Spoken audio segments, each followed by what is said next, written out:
வணக்கம் ஃப்ரெண்ட்ஸ். பாண்டியன் ஸ்டோரில் என்ன எபிசோடில் என்ன நடக்க போகுதுன்னு ஒரு நட பார்த்துட்டு வரலாம் வாங்க. மயிலோட அப்பா சரவணனையும் அஞ்சலியும் கோவிலில் பார்த்துருக்காரு. அதை வச்சு ஒரு பிரச்சனை பண்ணுறதுக்கு பாக்கியம்மா அவரும் ரெடியாக பாண்டியன் வீட்டுக்கு வந்துடுறாங்க. அவர் என்னதான் பொறுமையாக பேசலான்னு சொன்னாலும் பாக்கியம் காது கொடுத்து கேட்குறதாவே இல்லை. வேலைக்கு போன மயிலுக்கு திடீர்னு சந்தேகம் வருது. அம்மாவுக்கு ஃபோன் பண்ணி பார்க்குறாங்க. அவங்க ஃபோனை எடுக்கவே இல்லை. சுடர்கிட்ட கேட்க சுடரும் மழுப்ப ஐயோ இவங்க அங்கே தான் போயிருக்காங்க போல இருக்கு அப்படின்னு நேரடியாக கேட்டு கன்ஃபார்ம் பண்ணிக்கிற மயில் அங்கே கடகடன்னு ஓடி வர்றாங்க. அதுக்குள்ளே இவங்க தேவையில்லாத ரொம்ப பேசி பிரச்சனை பண்ணிட்டு இருக்காங்க. சரவணன் வண்டியை நிறுத்திட்டு உள்ளர வர்றவரு, நீங்க எதுக்கு இங்க வந்தீங்க, வெளியே போங்கன்னு சொல்ல அவரையும் திட்டிட்டு நீ என்ன பொறுக்கித்தனம் பண்ணிட்டு இருக்கியான்னு கேக்குறாரு மாணிக்கம். அவ்வளவுதான், சரவணனுக்கு பயங்கர கோபம் வந்துருது. யாரை பார்த்து என்ன கேக்குறேன்னு பலார்னு அறையிறாரு.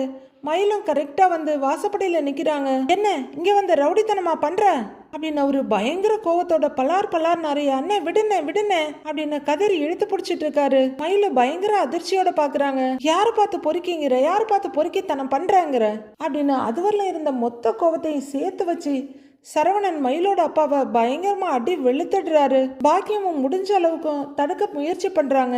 என்ன அவர் அடிக்கிற, நீ ஒரு பொம்பளையோட சுத்துறதுக்கு எதுக்கு அவர் அடிக்கிற, அவர் மேல கைய வைக்கிற அப்படின்னு பாக்கியம் சரவணனை திட்ட.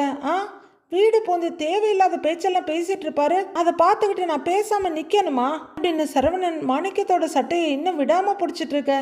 மாணிக்கம் அடி வாங்கிட்டு அப்படியே பயத்துல நடுங்கிட்டு இருக்காரு. அப்பா அப்படின்னு அலறாங்க மயிலு. ஏமாத்தி பொண்ணை கல்யாணம் பண்ணி கொடுத்த ஆளு, வேலை பார்த்த கடையில பணத்தை திருடின ஆளு, நீ ஒழுக்கத்தை பத்தி பேசலாமா அப்படின்னு சரவணன் கத்திக்கிட்டு இருக்க. மயில வேகமா உள்ளர ஓடி வர்றாங்க. ஏய் கையட அப்படின்னு பாக்கியம் ரெண்டு பேரையும் பிரிச்சு விட, நீ எல்லாம் ஒழுக்கத்தை பத்தி பேசலாமா அப்படின்னு பயங்கரமா எகிர்றாரு சரவணன். அழுகியோட ஓடி வந்த மயிலு அவங்க அப்பாவை வந்து புடிச்சுக்கிட்டு என்ன எதுக்கு இப்படி பண்றீங்க அப்படின்னு சரவணனை பார்த்து கேட்டுட்டு என்னப்பா எதுக்கு நீங்க இங்க வந்தீங்கன்னு கத்துறாங்க. என்னம்மா இதெல்லாம் அப்படின்னு மயில கேட்டுட்டு இருக்க. வாமா வா, முன்னாடி இவங்களை அனுப்பிட்டு பின்னாடி நீ வர்றியா அப்படின்னு கோமதி எகத்தாளமா கேக்குறாங்க. நானா அப்படிங்கிற மயிலு என்னம்மா இது அப்படின்னு அவங்க அம்மாவை பார்த்து கேட்குறாங்க.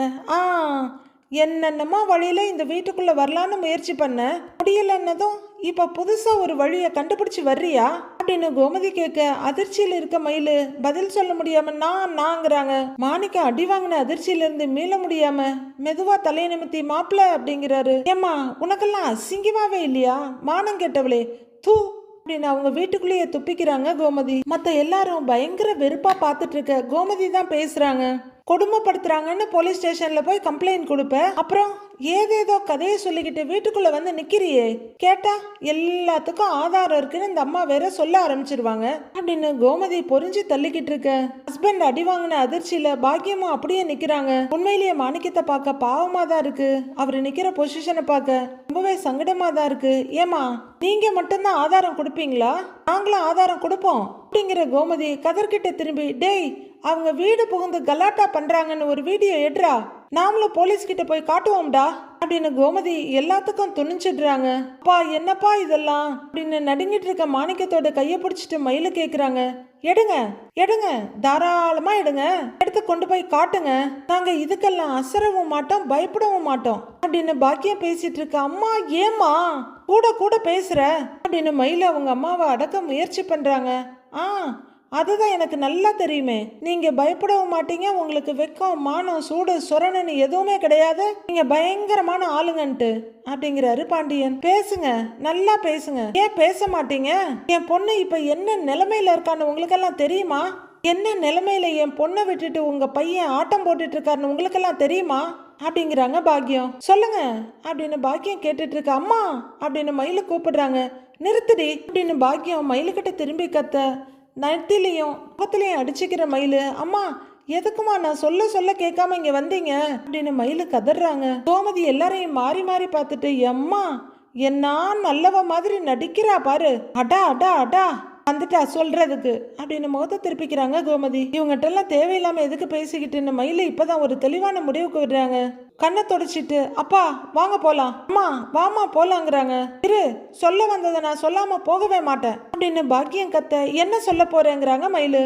இல்ல வேற என்ன வச்சிருக்கீங்க சொல்றதுக்கு சொல்லுங்கன்றாங்க கதிரும். உன் அண்ணன் ரோட்ல விட்டான்ல என் பொண்ண, அவ இப்போ அப்படின்னு பாக்கியம் சொல்லிட்டு இருக்க மயிலு படார்னு அவங்க அம்மாவோட தோலை பிடிச்சி திருப்பி, அம்மா நான் சொல்றது புரியலையா, தயவு செஞ்சு வாமான்னு கத்துறாங்க.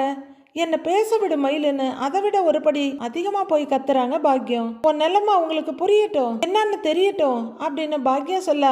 ஆமா ஆமா என்ன பொல்லாத நிலைமை அவளுக்கு அப்படின்னு கோமதி கிண்டல் அடிச்சிட்டு இருக்க. கண்ணை தொடச்சிக்கிற மயிலு மறுபடியும், அம்மா நான் சொல்றதை கேளு, யாருக்கும் எதுவும் தெரிய வேணாம், முதல்ல வா கிளம்பலாங்கிறாங்க. அம்மா நீ வான்னு சொன்ன, அம்மா நீ வாமா அப்படின்னு மயிலு கூப்பிட. மயிலு நீ கொஞ்சம் பேசாம இரு அப்படின்னு பாக்கியம் மறுபடியும் பேச ஆரம்பிக்க. அம்மா ஏம்மா சொன்னா கேட்க மாட்டேங்கிற, வாமா வாங்கப்பா போலாம் அப்படின்னு மயிலு ரெண்டு பேரையும் தரன்னு இழுத்துட்டு போறாங்க. நான் பேசணும்னு தாண்டி வந்திருக்கேன், பேசதாண்டி செய்வேன் அப்படின்னு பாக்கியம் கத்த கத்த மயில விடாம இழுத்துட்டு போயிடுறாங்க. பண்றதெல்லாம் பண்ணிட்டு நல்லவன் மாதிரி மூஞ்சி வச்சுட்டு நிக்கிறாங்க பாரு அப்படின்னு பாக்கியம் திமிரிக்கிட்டு இருக்க. அம்மா எதுக்குமா இங்க வந்தீங்க, வாங்கம்மா அப்படின்னு இழுத்துட்டு போறாங்க மயிலு. வாசப்படிக்கு போற பாக்கியம், இங்க பாருங்க இவ கண்ணீர் உங்களை சும்மாவே விடாது, அனுபவிக்க போறீங்க, எல்லாரும் நல்லா அனுபவிக்க போறீங்க அப்படின்னு கைய நெட்டி முறிக்கிறாங்க. ஏய் போடி போ, வந்துட்டாங்க பெருசா பேசுறதுக்கு, பெரிய இவ சாபம் தான் பழிக்க போகுது, போடி அப்படிங்கிறாங்க கோமதி. பாக்கியமும் விடாம கத்திக்கிட்டே இருக்க. மயிலும் கஷ்டப்பட்டு இழுத்து பிடிச்சி ரெண்டு பேரையும் தள்ளிக்கிட்டே போறாங்க. என்ன செய்யறேன்னு பாருங்க, பாத்துக்கிட்டே இருங்கன்னு பாக்கியம் கத்திக்கிட்டே போக இவங்க எல்லாரும் நின்று பாத்துக்கிட்டே இருக்காங்க. அப்பா ஒரு புயல் அடிச்சு ஓஞ்ச மாதிரி இருக்குல்லங்க. இப்ப கோமதியோட பார்வை மெதுவா சரவணன் பக்கம் திரும்புது. அடுத்து அப்படியே பக்கத்துல நிக்கிற பாண்டியன் பக்கமும் திரும்புது. மயிலு ஆட்டோவை பிடிச்சு அவங்க அம்மாவையும் அப்பாவையும் கூட்டிட்டு வர சுடர் வாசல்லயே நிக்கிறாங்க. மாணிக்கம் ரொம்பவே தளர்ந்து போய் இறங்க அப்பவும் அடங்காம வேகமா இறங்குறாங்க பாக்கியம். ஏய் உள்ள வா அப்படின்னு நிக்கிற சுடர் மிரட்டிட்டு வர்றாங்க உள்ளர பாக்கியம். மயிலு இறங்கி பணம் கொடுத்துட்டு இருக்க. அக்கா என்னாச்சுக்கான்னு மயிலுக்கிட்ட ஓடி போய் கேக்குறாங்க சுடர். உள்ளவா சொல்றேன்னு கூட்டிட்டு வர்றாங்க. என்ன அப்படின்னு சுடர் கேட்க, வான்னு அவங்க தோல்ல கைய போட்டு இழுத்துட்டு வர்றாங்க மயிலு. வீட்டுக்குள்ள வர்ற பாக்கியம் பயங்கர கோவத்தோட நிக்க. பின்னாடியே வந்த மாணிக்கம் நிக்க கூட முடியாம அப்படியே உட்கார்ந்துடுறாரு. அவரோட சோம்பேறித்தனத்துக்கும் பண்ணின பாவத்துக்குமான பலனை தான் அவர் இப்ப அனுபவிக்கிறாரு. பாக்கியம் பயங்கர வெறுப்போட நின்னுட்டு இருக்காங்க. யாருக்கு பண்ற பாவம் சும்மா விட்டாலும் அப்பாவை பழனிக்கு பண்ண பாவம் சும்மா இருக்கவே இருக்காது. அது அதோட வேலையை செய்யதான் செய்யும். வேகமா உள்ளர வர்ற மயிலு பேக் வச்சுட்டு, நான் வேண்டாம் வேண்டான்னு தானே சொன்னேன், எதுக்கு நீங்க ரெண்டு பேரும் நான் சொல்ல சொல்ல கேட்காம போனீங்க அப்படின்னு ஆதங்கமும் வருத்தமுமா கேக்குறாங்க மயிலு. உன் புருஷன் உன் அப்பாவை கை நீட்டி அடிச்சிருக்கான், ஆறுதலா இவருக்கு ஒரு வார்த்தை நீ சொல்லல அப்படின்னு பாக்கியம் சொல்லிட்டு இருக்க. என்னது அப்பாவை அடிச்சிட்டாங்களா அப்படின்னு அதிர்ச்சியா பாக்குறாங்க சுடர். ஏன் அடிச்சீங்கன்னு அவரை ஒரு வார்த்தை கேட்கல, இங்க வந்து எங்க கிட்ட சண்டை போட்டுட்டு இருக்கிற அப்படின்னு பாக்கியம் மயிலுக்கிட்ட எகுற. மயில் அப்படியே திகச்சு போய் நிக்கிறாங்க. அதிர்ச்சியில இருந்து வர்ற சுடர், மா என்ன சொல்ற, அப்பாவை அடிச்சாங்களா அப்படின்னு அதிர்ச்சியோட கேக்குறாங்க. அடிச்ச அந்த நிமிஷமே அவன் கைய உடைச்சு வச்சிருப்பேன் அவனுக்கு. இன்னைக்கு நல்ல நேரம் அவன் தப்பிச்சுட்டாங்கிறாங்க பாக்கியம். இதுல என்ன நல்ல நேரம் கெட்ட நேரம் இருக்கு, வேணா ட்ரை பண்ணி பாத்துருக்கலாமே பாக்கியம், நீங்களும் 4 வாங்கியிருப்பீங்க. டென்ஷன் ஆகுற மயிலு, என்ன நினைச்சு நீங்க ரெண்டு பேரும் அங்க போனீங்க அப்படின்னு கேட்க, உனக்கு நியாயம் கேட்க தாண்டி போனோம், வேற எதுக்கு போனோங்கிறாங்க பாக்கியம்.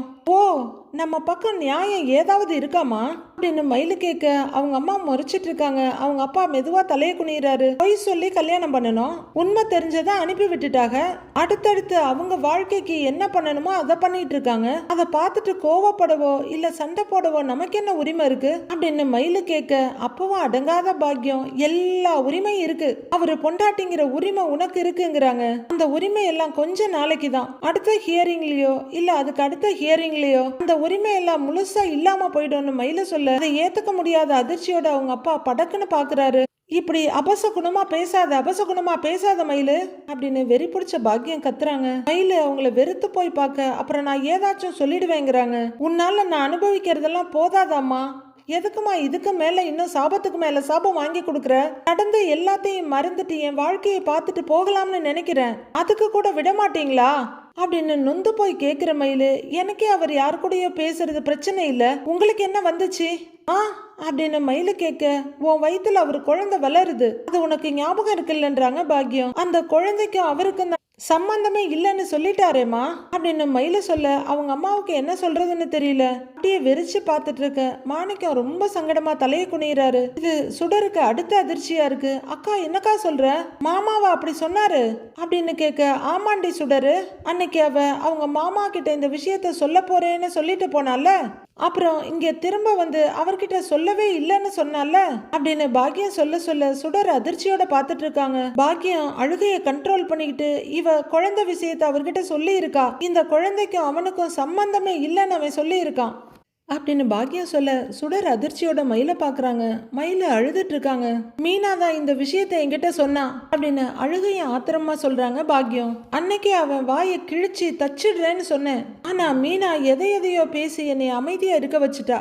இன்னைக்கே அதையெல்லாம் சேர்த்து வச்சு நல்லா கேட்டு விட்டுட்டு தான் வந்திருப்பேன். நீதான் எல்லாத்தையும் கெடுத்து எங்களை இங்க கூட்டிட்டு வந்துட்டியே. இனிமே அவ்வளவுதான் உன் புருஷன் விவாகரத்து வாங்கிக்கிட்டு அவளை கல்யாணம் பண்ணிக்க போறான். நீ வாழா வெட்டியா இங்கே இருக்க போற அப்படின்னு பாக்கியம் கத்திக்கிட்டு இருக்க. அப்படிதான் இருக்கணும்னா நான் இருந்துட்டு போறேமாங்கிறாங்க மயிலு. நீ இருந்துருவம்மா, ஊர் உலகத்துக்கு நான் தானே பதில் சொல்லணும் அப்படின்னு பாக்கியம் கத்த.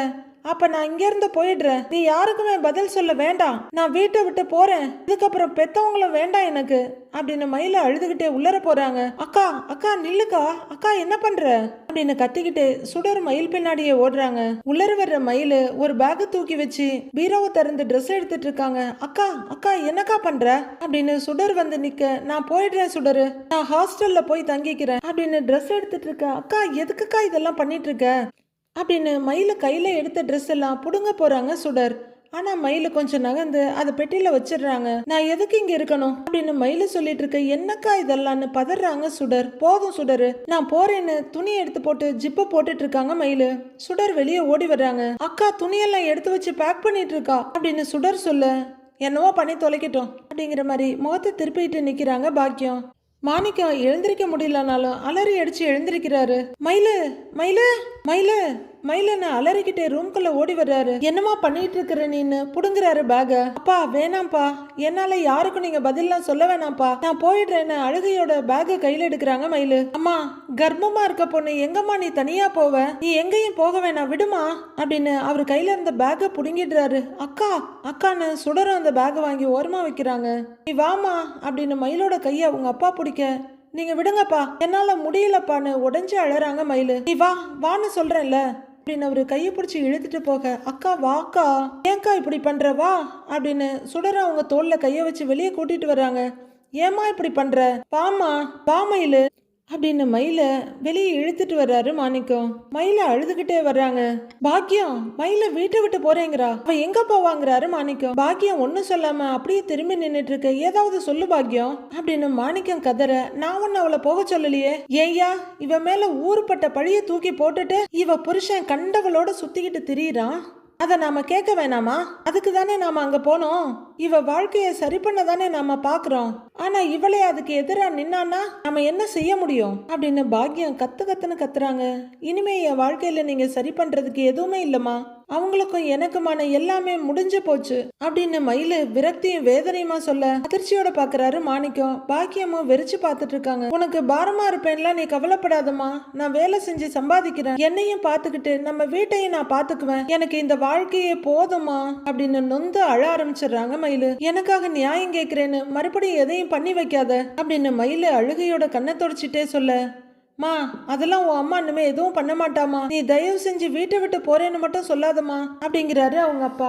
சொல்ல மாட்டேன்ப்பா, நீங்க பேசாம இருக்கிற வரைக்கும் நான் இந்த வீட்டை விட்டு போக மாட்டேன், ஆனா என் பேச்சை மட்டும் மீறி ஏதாவது பண்ணுனீங்கன்னு தெரிஞ்சது அடுத்த நிமிஷமே நான் இங்க இருந்து போயிடுவேங்கிறாங்க மயிலு. மயிலு அவங்களோட ஹேண்ட்பேக் எடுத்துக்கிட்டு உள்ளர போக சுடர் அக்காவையே பாத்துக்கிட்டு இருக்க தலை குனிஞ்சு நிக்கிறாரு மாணிக்கம்.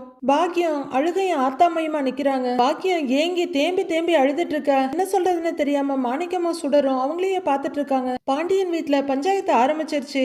பாண்டியன் அவரோட தர்பார்ல அவரோட சிம்மாசனத்துல உட்கார்ந்துட்டாரு. பாட்டி ஒரு சேர்ல உட்கார்ந்துருக்காங்க. எல்லாரும் முகத்தையும் சாவகாசமா காட்டி முடிக்கிறாங்க. ஏண்டி இங்க இருக்க கோவிலுக்கு போயிட்டு வர்றதுக்குள்ள இம்புட்டு நடந்து முடிஞ்சிருச்சா அப்படின்னு பாட்டி அதிர்ச்சியோட கேக்குறாங்க.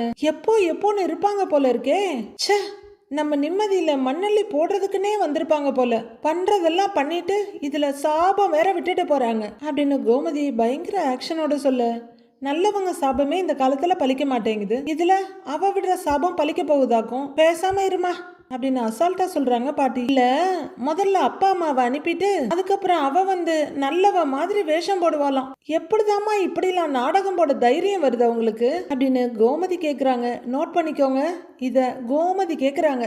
சரி, நான் கடை கிளம்புறேன்னு சரவணன் திரும்ப, ஏய் நில்லு ஒரு நிமிஷம் அப்படின்னு கோமதி சொல்ல சரவணன் திரும்பி நிக்கிறாரு. ஆமா, யார் அந்த பொண்ணுன்னு கோமதி கேட்க சரவணன் முகத்துல அதிர்ச்சி மின்னல்கள் அப்படியே கோடு கோடா உழுவுது. அதானே, அதுங்கதான் போட்டோவை கொண்டு வந்து காட்டுச்சே, யாருடா அது அப்படிங்கிற மாதிரி பாண்டியனும் பார்க்க கதிரும் பாக்குறாரு. அரசி ராஜினா அத்தனை பேரை பார்த்து முடிக்க அது வரைக்கும் சரவணன் அப்படியே நிக்கிறாரு.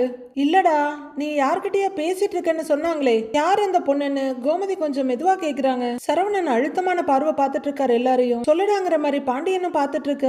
அம்மா, அவங்க தான் அறிவு கிட்டத்தனமா பேசிட்டு போறாங்கன்னா நீயும் அண்ணனை சந்தேகப்படுறியாமான்னு கேக்குறாரு கதிர். டேய், நான் எங்கடா சந்தேகப்பட்டேன், சும்மா கேட்டேன், அது கூட கேட்க கூடாதுன்றாங்க கோமதி. அத்தை, 2 பேர் பேசுறதுல என்னத்த தப்பு அப்படின்னு ராஜியும் கேக்குறாங்க. ஏய் என்னடி நீ, நான் தப்புன்னு எங்கடி சொன்னேன், மாத்தி மாத்தி பேசிட்டு இருக்கீங்க, யாரு என்னன்னு தெரிஞ்சுக்கலாம்னு தான் கேட்டேன் அப்படின்னு கோமதி சாதாரணமா சொல்ல பாண்டியன் மறுபடியும் நிமிர்ந்து சரவணனை பாக்குறாரு. பாட்டியும் சரவணனை பார்க்க, டேய் யாரா அந்த பொண்ணு, தெரிஞ்ச பொண்ணான்னு கோமதி கேக்குறாங்க. ஆமாமா, என் கூட படிச்ச பொண்ணு, கோவில்ல எதேச்சியா பார்த்தேன், சும்மா பேசுனேன் அவ்வளவுதான் அப்படின்னு சரவணன் சொல்ல, அப்படின்னு சம்மதமா தலைய ஆட்டிக்கிறாங்க கோமதி. ஆனா பாண்டியன் தான் கொஞ்சம் குறுகுறுன்னு பாக்குறாரு. அடிக்கடி கோவிலுக்கு போற, ஆனா இப்பதான் முத தடவை பார்த்த மாதிரி சொல்றீன்ற மாதிரி இருக்கு அவர் பார்வை. அதை வச்சு இவரு இந்த அளவுக்கு கதை கட்டுவாருன்னு நான் கொஞ்சம் கூட நினைச்சு பார்க்கலாமா அப்படிங்கிறாரு சரவணன். அதுங்கதான் எப்ப என்ன கிடைக்கும்னு அலையுதுங்களே அப்படின்ற மாதிரி கோமதி முகத்தை திருப்பிக்க பாண்டியன் சரவணனைய குறுகுறுன்னு பாக்குறாரு. சரி, எதா இருந்தாலும் பாத்துக்கலான்னு அவரு அமைதியா இருக்க. அவங்கதான் கதை கட்டுறதுல பட்டா வாங்கினவங்களாச்சே, இவன் பின்னாடியே திரியிறாங்க போல, எப்ப பிரச்சனை பண்ணலாம், எப்படி பஞ்சாயத்தை உருவாக்கலாம்னு. வெக்கங்கெட்ட கும்பல், வெக்கங்கெட்ட கும்பல் அப்படின்னு கோமதி பேசிக்கிட்டே இருக்க. உன் மொழியும் உன் தோரணையும் சுத்தமா சரியா இல்லையடா சரவணா, என்ன பிரச்சனைங்கிற மாதிரி பாண்டியன் பாத்துக்கிட்டே இருக்காரு. இதோ பாருடா, அந்த கும்பல் பேசுனதெல்லாம் நீ பெருசா எடுத்துக்காதடா, நீ எப்படி என்ன ஏதுன்னு எங்களுக்கு தெரியும்டா அப்படின்னு கோமதி சொல்லு. சரிம்மா, நான் வரேம்மா அப்படின்னு சமாளிச்சுக்கிற சரவணன். அப்பா, நீங்க வர்றீங்களான்னு கேக்குறாரு. பாண்டியன் அமைதியை எழுந்து நின்று ஷர்ட்டை இழுத்து விட்டுட்டு வேஷ்டியை சரி பண்ணிட்டு, இதுக்கு மேல அவங்க வரமாட்டாங்க, அப்படி வந்தாங்கன்னா எனக்கு ஃபோன் பண்ணுங்க அப்படின்னு பொதுவா சொல்லிட்டு கடப்பையை எடுக்கிறாரு அவரு. எப்படியோ திருவாய் திறந்து இதையாவது சொல்ல முடிஞ்சுதே அப்படிங்கிற மாதிரி பாக்குறாங்க கோமதி. எல்லாரும் திருத்திருந்து முழிச்சிட்டு இருக்க கோமதி பாண்டியன் உட்கார்ந்திருந்த இடத்துக்கிட்ட வந்து நின்று, அடா அடா அடா அடா, இவருக்கு ஏமா நான் ஃபோன் பண்ணணும், இவருக்கெல்லாம் ஃபோன் பண்ண மாட்டேன், போலீஸுக்கு ஃபோன் பண்ணுவேன். இதெல்லாம் மகக்காரி நம்ம மேல பழிய போட்டா இப்ப குடும்பமா பழி போடுறாங்க. என்னதான் நினைச்சிட்டு இருக்காங்க எல்லாரும், நாம என்ன ஒண்ணுக்கு ஆகாதவங்கன்னு நினைக்கிறாங்களா? என்ன பழிய போட்டாலும் நாம அப்படியே அமைதியா இருப்போம்னு நினைச்சிட்டு இருக்காங்க அப்படின்னு கோமதி புரிஞ்சு புலம்பி தள்ளிட்டு இருக்க. அம்மா விடுமா, நீ டென்ஷன் ஆகாத, அப்புறம் உனக்கு ஏதாவது ஆயிட போகுது அப்படிங்கிறாங்க அரசி. இவ ஒருத்தி, அதெல்லாம் அந்த கும்பலை உண்டு இல்லைன்னு பண்ற வரைக்கும் எனக்கு எதுவும் ஆகாதுடி, இனிமே அவங்க ஏதாவது பண்ணட்டும், அப்ப காட்டுறேன் இந்த கோமதி யாருன்னு அப்படின்னு கோமதி சொல்லிட்டு இருக்க. பாட்டி, ஐயோ என்ன இது, பிரச்சனை மேல பிரச்சனையா வந்துட்டு இருக்கு, நிம்மதியா இருக்காத அந்த வீட்டுலன்னு பாக்குறாங்க. சரவணை மேல தேவையில்லாம பழிய போடுறாங்க அப்படின்னு கோமதி கொந்தளிச்சுக்கிட்டு இருக்காங்க. ஆபீஸ்ல செந்தில் அவரோட இடத்துல உட்கார்ந்து வேலை பார்க்க பியூன் ஒரு ஃபைல் எடுத்துட்டு வர்றாரு. அதுல இருந்து பேப்பரை எடுத்து கொடுத்து, சார் இதுல ஒரு சைன் பண்ணுங்கன்றாரு. செந்தில் அந்த ஃபைலை வாங்கி ஓபன் பண்ணி பாக்குறாரு. அவரை பார்க்க விடாம, சார் சைன் பண்ணுங்க சார் அப்படின்னு பியூன் அர்ச் பண்றாரு. பாத்துட்டு இருக்கேன்ல இருப்பா அப்படின்னு பாக்குறாரு செந்தில். பயங்கர நர்வஸா டென்ஷனா நிக்கிறாரு பியூன். அதை பாக்குற செந்தில் பியூனை ஒரு தடவை பார்த்துட்டு, என்னையா இது, அமௌண்ட்டை இவ்வளோ கம்மியாக கோட் பண்ணி கொடுத்துருக்காங்க அப்படின்னு கேட்க, கான்ட்ராக்ட் எடுக்கிறவருக்கு லாபம் வேண்டாமா அப்படிங்கிறாரு பியூன். அதுக்காக இதெல்லாம் டூ மச்சியா, இங்க பாரியா, ஏஇ சார் கிட்ட போனோன்னு வச்சுக்கோ தேவையில்லாம சத்தம் போடுவாரு அப்படிங்கிறாரு செந்தில். நீங்க சைன் பண்ணுங்க சார் அப்படின்னு பியூன் சொல்ல, என்னையாதுங்கிற மாதிரி செந்தில் பார்க்க, ஏஇ சார் கிட்ட நான் சைன் வாங்கிக்கிறேன் அப்படின்னு பியூன் அழுத்தமா சொல்றாரு. இம்புட்டு கம்மியா கோட் பண்ணா பில்டிங் எப்படியா கட்டுவாங்க அப்படின்னு செந்தில் கேட்க, பட்ஜெட்டுக்கு ஏத்த மாதிரி பண்ணிடுவாங்க சார் அப்படிங்கிறாரு பியூன். இங்க பாரியா, 2 மாசத்துல பில்டிங் இடிஞ்சு விழுந்துருயா அப்படின்னு செந்தில் சொல்ல, அதெல்லாம் ஒன்னும் விழாதுங்க சார்ங்கிறாரு பியூன். யோ அப்படின்னு செந்தில் சொல்ல, இப்படி பட்ஜெட் போடுறதும் அதுக்கு நாம அப்ரூவல் கொடுக்கறதும் காலம் காலமா நடக்கிறது தாங்க சார். என்னமோ இப்பதான் புதுசா நடக்கிற மாதிரி இப்படிலாம் பண்ணாதீங்க சார். சைனை போட்டு கொடுங்க சார் அப்படின்னு எரிச்சல மறைச்சிக்கிட்டு பேசுறாரு பியூன். செந்தில் அடுத்த பேப்பரை புரட்டிட்டு இருக்க டென்ஷன் ஆகுறாரு பியூன். சார் சாரே ஒன்றும் சொல்ல மாட்டாரு, உங்களுக்கு என்னங்க சார் அப்படின்னு பியூன் கேட்க, இங்க பாரு அவர் என்னை ஏதாவது கேள்வி கேட்டாருன்னு வச்சுக்க, அப்புறம் நான் டென்ஷன் ஆயிடுவேன் பாத்துக்க அப்படிங்கிறாரு செந்தில். சார் அதெல்லாம் ஒன்றும் கேட்க மாட்டாருங்க சார், இந்தாங்க சார் சைனை போடுங்க அப்படின்னு பேனாவோட மூடி கழட்டிட்டு பேனாவை கையில கொடுக்குறாரு பியூன். செந்தில் அவரையே பார்த்துட்டு இருக்க, யோசிக்காம போடுங்க சார் அப்படின்னு பேனாவை நீட்ட செந்தில் பேனாவை வேண்டா வெறுப்பா வாங்குறாரு. என்னங்க சார் நீங்க சைனை போடுறதுக்கு இவ்வளவு யோசிக்கிறீங்க, போடுங்க சார் அப்படின்னு பியூன் சொல்ல செந்தில் வேண்டா வெறுப்பா கையெழுத்த போடுறாரு. ஒரு அடுத்த பேச்சை திருப்ப இங்க பியூனுக்கு எகுறது டென்ஷன். அடுத்தவர் எரிச்சலோட சைனை போட்டுட்டு இருக்க, பிழைக்க தெரியாத ஆளா இருக்கீங்களே சார் அப்படின்னு பியூன் சொல்ல ஒரு முறைக்கிறாரு செந்தில். போட்டீங்களா, கொடுங்க சார் நான் போய் ஏஇ சார் கிட்ட சைன் வாங்கிடுறேன் அப்படின்னு ஃபைலோட பியூன் அங்கிருந்து போக, என்ன கன்றாவிடா இதெல்லாம் அப்படின்ற மாதிரி எரிச்சலும் டென்ஷனுமா உட்கார்ந்துருக்காரு செந்தில். பியூன் ரொம்ப கூலா ஏஇ கிட்ட போய் கையெழுத்த வாங்கிட்டு வெளியே போறாரு. செந்தில் அடுத்து எந்த வேலையும் பார்க்காம அப்படியே உட்கார்ந்து இருக்கவரு பியூன் அந்த பக்கமா வர்றதை பார்த்துட்டு, யோ இங்க வாயான்னு கூப்பிட, சார் என்னங்க சார் அப்படின்னு வந்து நிக்கிறாரு பியூன். சார் என்ன சொன்னாருன்னு செந்தில் கேட்க, என்ன சொல்லுவாரு, சைன் போட்டு கொடுத்துட்டாரு அப்படிங்கிறாரு பியூன். ஒரு வார்த்தை கூட என்னன்னு கேட்கலையா அப்படின்னு செந்தில் அதிர்ச்சியா கேட்க, சார் அதெல்லாம் யாரும் எதுவும் கேட்க மாட்டாங்க சார், நீங்க தான் தேவையில்லாம பயந்துகிட்டு இருக்கீங்க, இருங்க சார் வர அப்படின்னு செந்திலோட பெர்மிஷனை கூட எதிர்பார்க்காம பியூன் அங்கிருந்து போக, யோ அப்படின்னு கூப்பிட்டுட்டு உட்கார்ந்துருக்காரு அவரு. செந்தில் பார்த்துட்டு இருக்கவே பியூன் வெளியே போய் ஜன்னல் கிட்ட ஒருத்தர்கிட்ட பேசிட்டு இருக்காரு. சைன் வாங்கின அந்த டாக்குமெண்ட்டை கொடுக்க அந்த ப்ளூ சட்டைக்காரர் அதை வாங்கிக்கிறாரு. செந்தில் பார்த்துக்கிட்டே இருக்க கட்ட பணம் ப்ளூ சட்டை கிட்ட இருந்து பியூனுக்கு கை மாறுது. ஃபைலுக்குள்ள இருந்த டாக்குமெண்ட் ப்ளூ சர்டிஃபிகேட்ட போயிடுச்சு. அப்போ ஃபைலோட மறைவுல இருந்த பணம் செந்திலோட டிராயருக்குள்ள கொண்டு வந்து பியூன் வச்சுட்டு, சார் அவ்வளவுதாங்க சார் விஷயம் அப்படின்னு சொல்லிட்டு நிக்க செந்திலுக்கு படபடன்னு வேர்த்து வருது. யோ நமக்கு இப்படி கொடுக்குற பணத்தை வச்சு அந்த ஆள் ஒழுங்கா பில்டிங்கை கட்டலாம்ல அப்படின்னு செந்தில் கேட்க, அட என்னங்க சார் விவரமே தெரியாத ஆளா இருக்கீங்க சார், சைனை போட்டு கொடுத்தோமா பணத்தை வாங்கினோமான்னு இருங்க சார் அப்படின்னு பியூன் சொல்ல செந்திலுக்கு ரொம்ப நர்வஸா இருக்கு. பயமா இருக்கியா, இதனால எதுவும் பிரச்சனை வந்துடாதா அப்படின்னு செந்தில் கேட்டுட்டு இருக்கு. அதெல்லாம் ஒண்ணுமே வராதுங்க சார், பணம் வருது அதை என்ஜாய் பண்றதை விட்டுட்டு கேள்வி மேல கேள்வியா கேட்டுட்டு இருக்கீங்க, அட போங்க சார் அப்படின்னு பியூன் அங்கிருந்து போயிட செந்தில் அப்படியே உறைஞ்சு போய் உட்கார்ந்துருக்காரு. அவர் அதிர்ச்சியில் இருக்கிறத ஏகப்பட்ட டைரக்ஷன்ல வேற காட்டுறாங்க நமக்கு. அடுத்தது அரசி கையில மொபைலோட ரோட்ல நடந்து போயிட்டு இருக்காங்க. நம்ம ஹீரோ ரோட்ல வண்டியை நிறுத்திட்டு அரசின்னு குறுக்காட்டுறாரு. அரசி நின்று நிமிந்து பார்க்க, ஹாய் அரசி அப்படின்னு சிரிக்கிறாரு அவரு. அரசி இந்த பக்கம் அந்த பக்கம்னு தெருவை சுத்தி முத்தி பாக்குறாங்க. என்னைய நிம்மதியாவே இருக்க விட மாட்டியலா, ஏன் இப்படி பின்னாடியே வந்து தொந்தரவு பண்ணிட்டு இருக்கீங்க அப்படின்னு அரசி கேட்க, கொஞ்சம் அன்பா பேசினாதான் என்ன அரசி அப்படிங்கிறாரு குமரவேல். உங்ககிட்ட நான் எதுக்கு அன்பா பேசணும், இப்படி நீங்க என்னை வழிய மறிச்சு என்கிட்ட பேசுறத எங்க வீட்டு ஆளுங்க பார்த்தாங்கன்னா என்ன ஆகும்னு தெரியுமா, பொண்ணு போட்டுருவாங்க உங்களை, என்னையும் தான் தப்பா நினைப்பாங்க. இப்ப என்ன கொடுக்க வந்திருக்கீங்க, மறுபடியும் மருந்தா அப்படின்னு அரசி எரிச்சலா கேட்க, சோப்பு அப்படின்னு நீட்டுறாரு அவரு. என்ன சோப்பா அப்படிங்கிற மாதிரி அரசி பார்க்க, அப்பத்தான் யூஸ் பண்ற சோப்பு கொடுக்க வந்தேன் அப்படின்னு நீட்டுறாரு அவரு. என்ன விளையாடுறீங்களா, அம்மாச்சிக்கு ஒரு சோப்பு வாங்கி கொடுக்க எங்களால முடியாது அப்படின்னு அரசி கேட்க, ஐயோ எதுக்கு எடுத்தாலும் குறுக்குல பேசுறாளேன்னு சலிச்சுக்கிறாரு குமரவேல். நாங்க மளிகை கடை வச்சிருக்கோம், ஆளுக்கு ஒரு சோப்பு கூட வாங்கி கொடுப்போம், சோப்பை வாங்கிட்டு வந்து நீட்டிட்டு இருக்கீங்க அப்படின்னு அரசி கேட்க, இல்ல நீங்க ஏதோ சொல்ல வர்றாரு, அடுத்து என்ன வாங்கிட்டு வந்து நீட்டலான்னு இருக்கீங்க, பவுடரா அப்படின்னு அரசி படுநக்கலா கேட்டுட்டு இருக்க. நான் என் அப்பத்தாவுக்கு ஏதாவது வாங்கி கொடுத்தா உனக்கு ஏன் இம்புட்டு கோவம் வருது அப்படிங்கிறாரு குமரவேல். பொறாம கேட்கறத பாரு, உங்க அப்பத்தாவுக்கு நீங்க டைரக்டா எதை வேணும்னாலும் வாங்கி கொடுங்க, அதெல்லாம் எனக்கு பிரச்சனையே இல்ல, என்னைய இடையில இழுத்து போடுறீல்ல அதுதான் எனக்கு பிரச்சனைன்னு தெளிவா சொல்றாங்க அரசி. கோவிச்சுக்காத, இதை மட்டும் அப்பத்தா கிட்ட கொடுத்துடுறியா பிளீஸ்ன்னு நீட்டுறாரு அவரு. அப்படின்னு வெடுக்குன்னு புடுங்கிக்கிறாங்க. தேங்க்ஸுங்கிறாரு அவரு. பாருங்க இதுதான் கடைசி, இதுக்கு மேல நீங்க ஏதாச்சும் கொடுக்கணும்னா டைரக்டா கொடுத்துக்கோங்க, என்ன எல்லாம் இடையில இழுக்காதீங்க, அப்புறம் நான் கடுப்பாயிருவேன் அப்படின்னு அரசி பயங்கர கடுப்பா சொல்ல, சாரிங்க இனிமே உங்களை நான் டிஸ்டர்ப் பண்ண மாட்டேன், இதை மட்டும் மறந்துடாம கொடுத்துருங்க சரியா, வரேன் அப்படின்னு குமரவேல் அங்கிருந்து போயிடுறாரு. அப்படின்னு எரிச்சலோட கவரை ஓபன் பண்றாங்க அரசி. உள்ளர கையை விட்டு எடுத்து பார்க்க சாக்லேட் தான் இருக்கு. ச்சே எஸ்கேப் ஆயிட்டானே, ஏமாத்திட்டானே அப்படின்னு எரிச்சலோட பார்த்துட்டு நிக்கிறாங்க அரசி. அடுத்து என்ன நடக்க போகுதுன்னு வர எபிசோட்ல பார்க்கலாம் ஃப்ரெண்ட்ஸ்.